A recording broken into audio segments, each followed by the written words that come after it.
स्वामी सत्यदेवानंद जी ने बाल योगी ज्ञाननाथ जी महाराज के आशीर्वाद से ये जो भगीरथ प्रयास किया, इसके लिए उन्हें बहुत बहुत साधुवाद और बहुत बहुत आशीर्वाद देता हूँ। जब मैंने ये काम शुरू किया था तब मुझे भी यही लगता था कि हम धर्म बचाने के लिए कर रहे हैं। जब शुरू किया था ना स्वामी जी, तो मुझे भी यही लगता था कि हम धर्म बचाने के लिए काम कर रहे हैं, और मैं हिंदुओं से ये कहता था भाई अपने धर्म को बचा लो। लेकिन आज लगभग 25 साल बीत जाने के बाद मैं हिंदुओं से केवल इतना कहना चाहता हूं, तुम अपनी बहन बेटियों को बचा लो, अपने परिवार को बचा लो और अपने आप को बचा लो, तो समझो सब बच गया। 25 साल से हम इस पर काम कर रहे हैं, केवल काम कर, लड़े तो हम है ही नहीं, हम केवल काम कर रहे हैं। और जितना काम हम करते जा रहे हैं कि जिहाद की जड़ें इस देश में उतनी ही गहरी होती चली जा रही हैं। और अब स्थिति यह है कि भारत पुनः अखंड बनने वाला है। 15 साल हमारे एक बहुत बड़े विचारक हैं, अभी वो धर्म नगरी हरिद्वार में बता के आए हैं कि भारत अगले 15 सालों में अखंड बनने वाला है। और मैं उन्हें बताना चाहता हूं कि वो थोड़ा ज्यादा, मतलब थोड़ा एनालिसिस उनका गलत हो गया। मैं तो कहना चाहता हूं केवल 7 साल के बाद जैसे भारत का प्रधानमंत्री मुसलमान बनेगा, भारत अखंड होना शुरू हो जाएगा। क्योंकि भारत के अखंड होने की बाधा एकमात्र ये हिंदुओं की आबादी है। जैसे जैसे ये हिंदुओं की आबादी खत्म होती चली जाएगी, भारत अखंड होता चला जाएगा। आज की जो हालात हैं, उसमें यह तय है कि हिंदू विहीन अखंड भारत बनना ही बनना है, नाम उसका चाहे कुछ भी हो। केवल हिंदुओं की आबादी इसमें बाधा है, इसके अलावा कोई बाधा नहीं है। इसे बहुत जल्दी दूर कर दिया जाएगा। जैसे अभी एक आरएसएस के कार्यकर्ता को कल ही मार दिया, कहीं कोई चर्चा नहीं है। ये वो देश है जहां चोरों के लिए संसद में प्रधानमंत्री रो सकते हैं, लेकिन शर्त यह है कि वो चोर हिंदू ना हो, किसी और धर्म का हो। यहां पूरा मीडिया, पूरा अंतर्राष्ट्रीय मीडिया जगत में तहलका मच सकता है गाय के हत्यारों के लिए, गाय भक्षकों के लिए। बस शर्त इतनी है कि वो हिंदू नहीं होना चाहिए। जहां जहां भगवान राम की शोभा यात्राएं निकाली जा रही हैं, वहीं उनके ऊपर पथराव किया जा रहा है। ये पथराव की बीमारी जो केवल जम्मू कश्मीर में थी, और जम्मू कश्मीर में क्यों थी? क्योंकि जम्मू कश्मीर में हिंदुओं की आबादी कम हो गई थी, जिहादियों की आबादी ज्यादा हो गई थी। जहां जिहादियों की आबादी बढ़ रही है, वहीं हिंदू के जलूसों पर पथराव भी हो रहा है और उनकी मूर्तियां भी तोड़ी जा रही हैं। और भाई हिंदू बच्चे पैदा नहीं कर सकता। अब देखो, इसमें रोना पीटना ज्यादा दिन करने से कोई होने वाला भी नहीं है। जो लोग जिंदा रहने के लायक ही नहीं है, वो जिंदा बचेंगे क्यों? डार्विन कहता है सर्वाइवल ऑफ द फिटेस्ट। जो जिंदा रहने के काबिल होंगे वो जिंदा रहेंगे। अगर हम जिंदा रहने के काबिल हैं ही नहीं, तो देवादिदेव भगवान महादेव शिव भी हमारी रक्षा नहीं कर सकते। बहुत आगे की बात नहीं करता, केवल 7 साल बाद जब 2029 में भारत का प्रधानमंत्री मुसलमान होगा, उसके बाद ये देश भी ऐसा ही हो जाएगा हिंदुओं के लिए, जैसा अफगानिस्तान, जैसे पाकिस्तान, जैसे बांग्लादेश, जैसे सीरिया, जैसे हमारा कश्मीर हो गया, जैसे हमारा केरल होता जा रहा है। जब हमने हिमाचल प्रदेश में आना शुरू किया था, हिमाचल प्रदेश हिंदुओं का प्रदेश था, लेकिन आज हिमाचल प्रदेश में हमारी बेटी हलाल कर दी गई और यहां कोई प्रतिरोध का, कोई राजनीतिक सामाजिक स्वर नहीं उठा, कोई धर्माचार्य नहीं जागा। आम जनता ने, हमारे स्वामी जी ने संघर्ष किया, आम जनता ने संघर्ष किया जनता को संघर्ष करना पड़ा। लेकिन जो हिंदू कहीं पहुंच गया था, जो हिंदू कहीं पहुंच गया, चाहे वो मठाधीश हो गया, चाहे वो नेता हो गया, चाहे वो बुद्धिजीवी हो गया, किसी ने भी उस बच्ची के लिए आवाज नहीं उठाई। अभी अहमदाबाद में बम धमाके के जो आतंकवादी थे उनको फांसी की सजा दी गई, फांसी की सजा।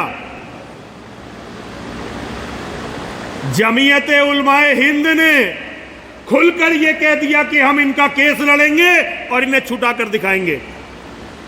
और दूसरी तरफ जितेंद्र नारायण सिंह त्यागी, जो मानवीय इतिहास का सबसे बड़ा धर्म परिवर्तन, एक सिया वक्फ बोर्ड का चेयरमैन, एक सैयद वो होते हैं जो अपने आप को मोहम्मद के परिवार से जोड़ते हैं। जितेंद्र नारायण सिंह त्यागी वसीम रिजवी के नाम को छोड़कर हिंदू बने और आज 3 महीने से ज्यादा हो गए वो जेल में हैं, क्योंकि उन्होंने इस्लाम का सच पूरी दुनिया के सामने ला दिया। और मुझे नहीं लगता कि उनकी जमानत हो पाएगी। अब मैं उम्मीद खो चुका, मुझे नहीं लगता कि उनकी जमानत हो पाएगी, क्योंकि जिस तरह की लॉबिंग उनके खिलाफ है, जिस तरह से मुसलमानों की पूरी लॉबिंग उनके खिलाफ है, हिंदुओं के लिए लड़ने वाला मुझे कोई नहीं लगता।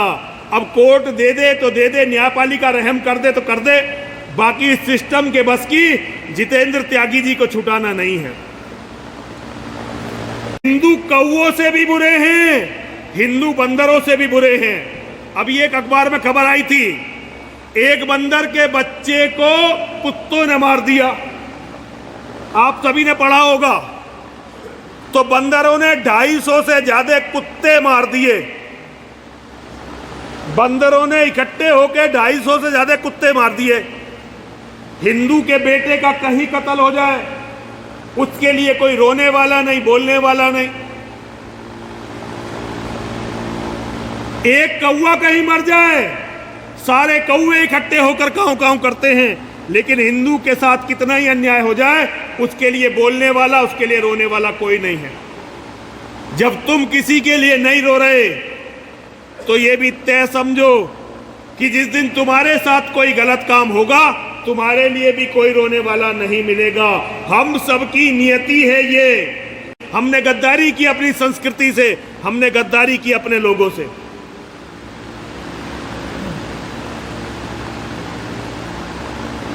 जब मैंने लड़ना शुरू किया था तो शरीर बहुत मजबूत था, ऊर्जा बहुत ज्यादा थी। आज पूरी कोशिश कर रहा था कि बोलने के लिए ना खड़ा होना पड़े, लेकिन स्वामी जी माने नहीं। मैं यहां आना नहीं चाहता था, बोलना तो बिल्कुल नहीं चाहता था। इस तरह से महामंडलेश्वर जी, हमने 20 साल से ज्यादा रोने में लगा दी, लेकिन हिंदुओं को कोई फर्क नहीं पड़ा। हम हिंदुओं को समझाते रहे कि भाई अपनी बहन बेटियों को बचाने का इंतजाम कर लो, अपनी बहन बेटियों को बचाने का इंतजाम कर लो। लेकिन हिंदू ने इन बातों पर ध्यान नहीं दिया। और अब स्थिति यह है कि हिंदू चाहे भी तो अब कुछ नहीं कर सकते, क्योंकि अब सब कुछ उनके हाथ में आ गया है। लेकिन अगर मैं पराजित होकर मर रहा हूं, मैं पराजित होकर मरने के लिए अभिशप्त हूं, तो इसका अर्थ यह नहीं है कि सभी लोगों का हश्र ये होगा। यदि कुछ लोग भी अपना सर्वस्व बलिदान करके धर्म के लिए, अपने परिवार के लिए लड़ने को खत्म हो गए, तो दुनिया में जिहादियों की ये गलीज कौम, इसे कहीं जगह भी नहीं मिलने वाली। लेकिन उसके लिए हमें मिटने के लिए तैयार होना पड़ेगा, खुद मरने मिटने के लिए। रोज हमारे साथ अत्याचार होता है, हमारे पक्ष में बोलने वाला कोई नहीं है। अंतिम शरण स्थली है ये हिंदुओं के पास, इसको बचाने वाला कोई नहीं है। लेकिन किसी ना किसी को तो खड़ा होना पड़ेगा। हम खत्म हो गए कोई बात नहीं, लेकिन कोई ना कोई तो इसके लिए खड़ा होगा। और अब देखते हैं कि कौन खड़ा होता है, मां किसे सद्बुद्धि देती है। मैं एक बात आपको बताना चाहता हूं, बड़े बड़े राज सिंहासनों पर आरूढ़ होने की अपेक्षा यदि आप अपने धर्म, अपने लोगों के लिट्टी में मिल गए तो ये बहुत बड़ा सौभाग्य होता है जो किसी किसी को मिलता है। सिंहासनों पर तो कोई भी पहुंच सकता है, सिंहासनों पर तो पागल भी पहुंच जाते हैं, कोढ़ी भी पहुंच जाते हैं, धोखेबाज भी पहुंच जाते हैं, गद्दार भी पहुंच जाते हैं।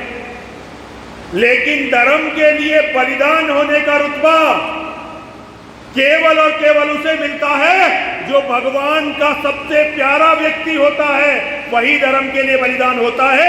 और किसी का बलिदान भगवान स्वीकार नहीं करते, बुद्धि ही नहीं रहती उनमें बलिदान देने लायक।